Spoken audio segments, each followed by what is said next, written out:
संबोधन के लिए अनुरोध करती हूँ। परम आदरणीय प्रधानमंत्री जी, आपने देशवासियों से जो 10 लाख सरकारी नौकरियां देने का वादा किया था, उसी क्रम को आगे बढ़ाते हुए आज एक बार फिर हम आपके सामने उपस्थित हैं। आज एक बार फिर आपके द्वारा बटन दबाते ही देश के भिन्न भिन्न राज्यों एवं केंद्र शासित प्रदेशों में 50,000 से अधिक नियुक्ति पत्र जारी कर दिए जाएंगे और इनको प्राप्त करने वाले उम्मीदवारों को साथ ही साथ मिशन कर्मयोगी प्रारंभ की सुविधा भी उपलब्ध करवा दी जाएगी, ताकि वो अपना नया दायित्व ग्रहण करते हुए अपने आप को उसके लिए शिक्षित प्रशिक्षित भी कर सके। प्रधानमंत्री जी, आपके कार्यकाल में जहां एक और सरकारी पदों पर नियुक्तियों की प्रक्रिया को गति मिली, वहां साथ ही साथ वर्षों से रुकी हुई पदोन्नतियों और प्रमोशंस को भी तेज रफ्तार से अंजाम देने का काम हुआ है। उदाहरण के तौर पर यूपीए सरकार के कार्यकाल के पहले 9 वर्षों में मुश्किल से 6 लाख सरकारी नियुक्तियां हो पाई थी। आपके कार्यकाल में अभी तक 9 लाख से अधिक सरकारी पदों पर नियुक्तियां हो चुकी हैं। इसी तरह से यूपीए सरकार में आलम यह था कि बहुत सारे सज्जन जिस पद पर नियुक्त होते, उसी पद से बिना प्रमोशन के रिटायर भी हो जाते, मनोबल भी जाता रहता और मोटिवेशन भी घट जाता। आपके नेतृत्व में हमने मास प्रमोशंस अर्थात बल्क प्रमोशंस का सिलसिला जारी किया, 9,000, 2,000, 4,000, ताकि हम उस बैकलॉग को क्लियर कर सके।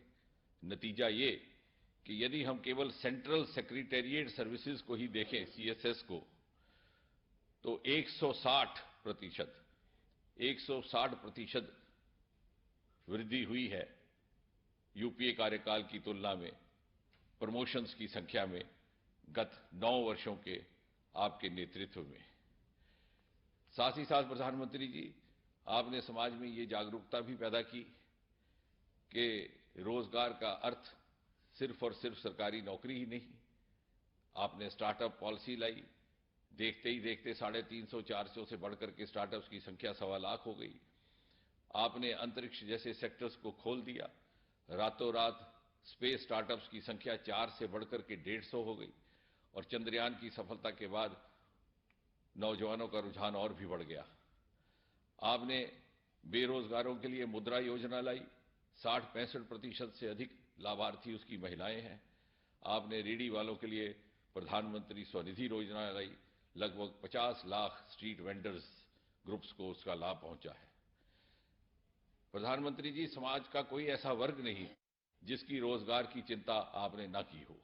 अभी हाल ही में आपने प्रधानमंत्री विश्वकर्मा योजना का प्रारंभ किया और आजादी के बाद शायद पहली बार किसी सरकार या किसी प्रधानमंत्री ने समाज के उस वर्ग की चिंता की जो सदियों से पीढ़ी दर पीढ़ी अपने हाथों की कला, अपनी उंगलियों के हुनर से अपनी जीविका कमाते थे, समाज की सेवा भी करते थे और साथ ही साथ भारत की प्राचीन सभ्यता और हिंदुस्तान की अजीम तहजीब और विरासत को जिंदा रखे हुए थे। प्रधानमंत्री जी, आपने जहां हर वर्ग के कर्मियों को सशक्त किया, वहां साथ ही साथ समाज में उन्हें आदर सम्मान भी दिया। हमने देखा, चाहे भारत मंडपम हो, चाहे नया संसद भवन हो, आप स्वयं कर्मियों के बीच में जाकर के उनकी सुख सुविधा की सूचना लेते रहे हैं। और आज भी जब ये 50,000 नियुक्ति पत्र जारी होंगे, इसमें से अधिकतर डाक विभाग के हैं। हम सब ये जानते हैं, आज का डाक विभाग वो गुजरे जमाने का डाक विभाग नहीं रहा। ये वही विभाग है जिसके माध्यम से बुजुर्गों को हर महीने पेंशन पहुंचता है। ये वही विभाग है जो आपके द्वारा सन 2023 में शुरू की गई महिला सम्मान सेविंग सर्टिफिकेट्स को लगभग 1.5 लाख डाकखानों के माध्यम से वितरित कर रहा है। और ये वही विभाग है जो सुकन्या समृद्धि के 46,000 से अधिक खाते खोल चुका है और पोस्ट ऑफिस, पासपोर्ट सेवा केंद्र जैसे अन्य सर्विसेज भी उपलब्ध करवा रहा है।